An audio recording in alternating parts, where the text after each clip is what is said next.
بسم اللہ الرحمن الرحیم۔ پیارے ناظرین، آج کے اس ویڈیو میں چند ایسے کاموں کے بارے میں بیان کیا جائے گا کہ جن کو کرنے سے آپ کی نیکیوں میں خاطر خواہ اضافہ ہوتا ہے، لیکن ساتھ ہی ساتھ چند ایسے کاموں کے بارے میں بھی بتایا جائے گا کہ جن کے سبب گھروں میں بے برکتی، رزق کی تنگی اور پریشانی نازل ہوتی ہے۔ لہٰذا جن گھروں میں یہ کام کیے جاتے ہیں تو انہیں فوراً ان کاموں سے توبہ کرنے کی ضرورت ہے، بصورت دیگر ایسے گھر بالآخر فاقہ کشی کے نہج تک پہنچ جاتے ہیں۔ نہایت ہی معلوماتی ویڈیو ہے، درخواست ہے کہ اپنی مصروف زندگی میں سے کچھ وقت نکال کر اس ویڈیو کو آخر تک ضرور دیکھ لیجئے گا۔ پیارے ناظرین، میں آپ کو سب سے پہلے یہ بتاتا چلوں کہ آپ جب بھی گھر میں کوئی بھی چیز استعمال کرتے ہیں تو ان چیزوں کے استعمال کرنے سے پہلے ان کے اوپر سے مٹی اور دھول وغیرہ کو اچھی طرح سے صاف کر لیا کریں۔ عموماً یہ دیکھا گیا ہے کہ خواتین اس سلسلے میں تھوڑا سستی سے کام لیتی ہیں۔ عموماً گھر میں جو برتن وغیرہ پڑے ہوتے ہیں یا گھر میں جو فرنیچر وغیرہ موجود ہوتا ہے تو اس کے اوپر سے دھول مٹی وغیرہ صاف نہیں کرتی، سستی کا مظاہرہ کرتی ہیں۔ تو ایسے تمام مسلمان بہنوں سے گزارش ہے کہ جب آپ صبح کے وقت اٹھتی ہیں تو روزانہ کی بنیاد پر اپنے فرنیچر کو، اپنے برتنوں کو اور اپنے بستر وغیرہ کو اچھی طرح سے جھاڑ کر صاف کر لیا کریں۔ پیارے ناظرین، گھر میں موجود فرنیچر اور برتنوں پر اگر مٹی اور دھول پڑی رہے گی تو ایسے گھر میں بے برکتی نازل ہوتی ہے، کیونکہ صفائی نصف ایمان ہے جبکہ گندگی شیطان کا پسندیدہ کام ہے۔ تو ایسے گھر میں برکت اور رحمت کے فرشتے نہیں آتے۔ یہ بھی جان لیجئے کہ جب آپ کے بستر وغیرہ پر مٹی اور دھول وغیرہ پڑی رہتی ہے اور سونے سے پہلے آپ اپنے بستر کو نہیں جھاڑتے تو اس سے آپ بہت سی موذی امراض کا شکار ہو سکتے ہیں، جبکہ بعض اوقات تو کچھ ایسے چھوٹے حشرات جو عموماً دکھائی نہیں دیتے وہ ہمارے بستر وغیرہ میں چھپ جاتے ہیں۔ لہٰذا سردیوں کے موسم میں اپنے بستروں کو روزانہ کی بنیاد پر ایک مرتبہ دھوپ ضرور لگوائیں،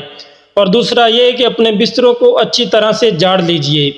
یہ بھی جان لیجئے کہ اپنے بستر کو جھاڑنے سے پہلے کم از کم 3 مرتبہ بسم اللہ الرحمن الرحیم ضرور پڑھ لیں۔ یہ عمل نہ صرف بستر کو صاف ستھرا کرنے کا سبب ہے بلکہ نیکیوں کے حصول اور رحمت و برکت کے حصول کا بھی سبب ہے۔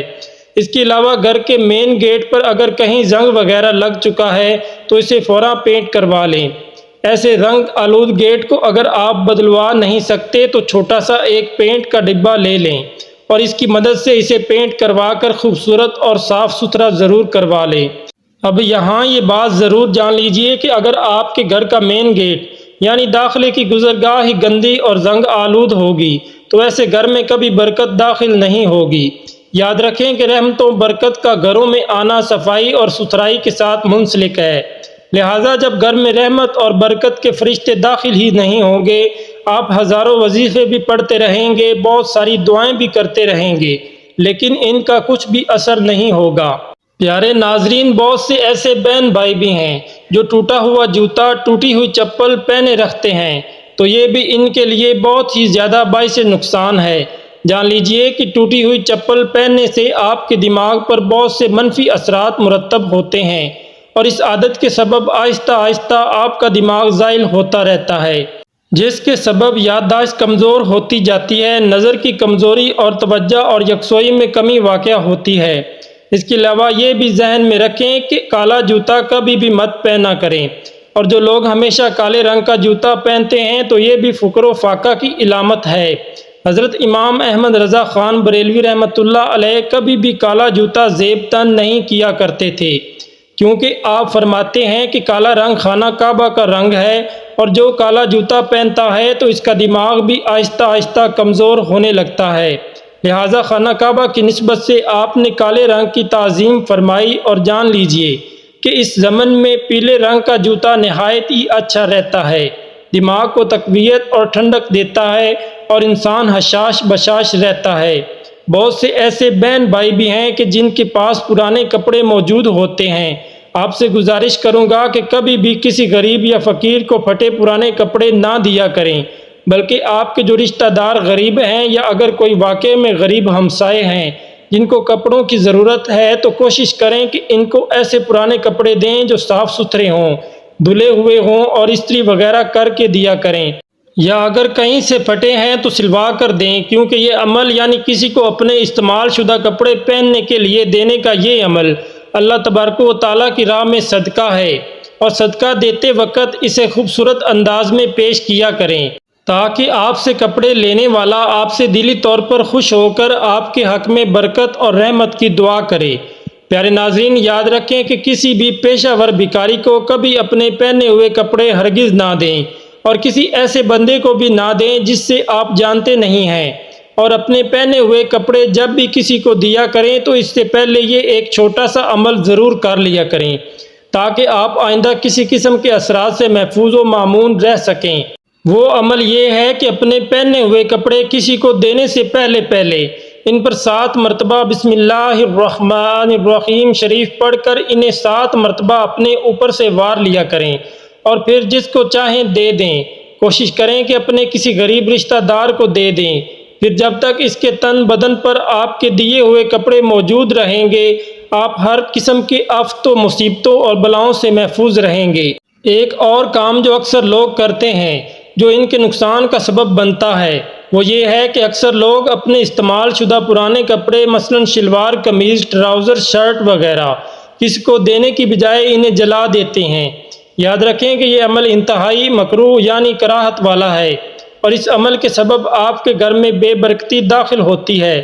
تو خدارا کبھی ایسا مت کریں، بلکہ اپنے پرانے کپڑے جن کو آپ اب استعمال نہیں کرتے تو انہیں کسی غریب اور مسکین وغیرہ کو دے دیا کریں۔ آپ کے دیے ہوئے یہ کپڑے جب کسی کے کام آئیں گے تو ان کو بھی فائدہ حاصل ہو جائے گا، اور آپ کو بھی اس کا بے تحاشا اجر و ثواب حاصل ہوگا۔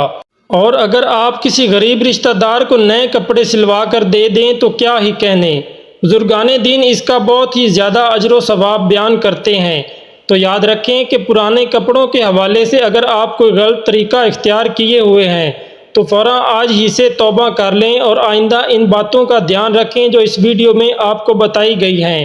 پیارے ناظرین، اب ایک اور بات بھی جان لیں کہ خواتین اپنے مخصوص ایام میں جو چیزیں استعمال کرتی ہیں تو انہیں فوراً جلا دیا کریں یا زمین میں کہیں دفن کر دیا کریں،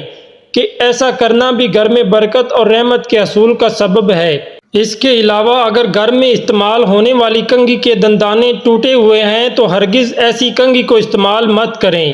کیونکہ ٹوٹی ہوئی کنگھی استعمال کرنے سے گھر میں بے برکتی اور نحوست آتی ہے۔ تو لہٰذا جب بھی آپ کے استعمال ہونے والی کنگھی کا ایک بھی دانہ ٹوٹ جائے تو اس کو فوراً پھینک دیا کریں، اور اپنے بالوں میں وہ کنگھی نہ لگایا کریں۔ اس کے علاوہ آپ کے سر سے جو بھی بال گرتے ہیں تو انہیں فوراً اٹھا کر اکٹھا کر کے زمین میں دفن کیا کریں، اور ان کو ہرگز فروخت نہ کیا کریں، کیونکہ ایسا کرنے سے آپ کو بہت سے نقصانات ہو سکتے ہیں۔ اس عمل سے آپ کے گھر میں آپ کے جان و مال کو، آپ کے معاشی اور آپ کے رزق میں بہت سے نقصانات ہو سکتے ہیں۔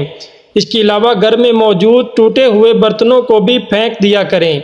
ٹوٹے ہوئے برتنوں میں ہرگز کھانا نہ کھایا کریں۔ اللہ تبارک و تعالیٰ سے دعا ہے نیکی کی بات کو سننے، سمجھنے اور اس پر عمل کرنے کی طاقت و توفیق عطا فرمائے۔ میرا سنانا اور آپ کا سننا قبول و منظور فرمائے۔ محترم ناظرین، کمنٹ باکس میں اللہ تعالیٰ کے 99 ناموں میں سے ایک نام ضرور ٹائپ کر دیں، ویڈیو کو لائک کر دیں، شیئر کر دیں، اور اگر ابھی تک آپ نے ہمارے چینل کو سبسکرائب نہیں کیا تو ابھی سبسکرائب کر لیں۔